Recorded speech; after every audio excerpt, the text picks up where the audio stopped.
Hello, welcome, and thanks for joining us on this edition of News 2. I'm Sandra Gumansing. Topping our newscast tonight, St. Croix's largest Senapole herd may be in danger of leaving the island. A good part of their grazing land is being leased to an energy company, so the herd may need to relocate to a bigger parcel of land. News 2's Erica Parsons has the story.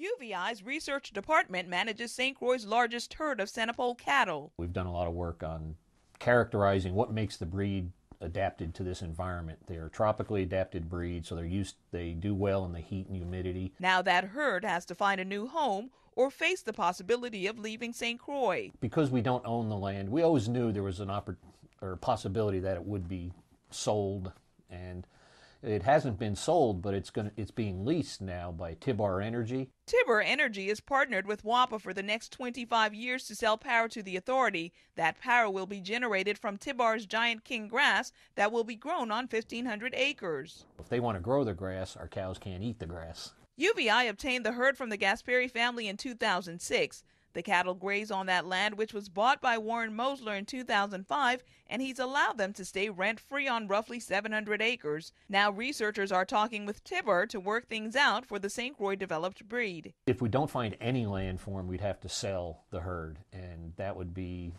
a tragedy because that is the largest Senapole herd on St. Croix right now. Researchers are willing to cut the herd from 90 cattle to between 60 and 70 if they find a good-sized parcel of land. We could get by with 250 to 300 acres where we have a long-term commitment on that land. Maybe not to own it, but to partnership with someone, such as maybe the Department of Agriculture. So we can have a long-term sense of security for the herd. So we can make long-term plans as far as establishing pastures, fence lines, working facilities, and things like that, and then use that to continue on with our research and also to maintain the herd. Because losing the largest herd of Senapole in the Caribbean would be a shame, since St. Croix is where they were developed. We already lost our dairy industry back in '06. The last dairy cows left the island.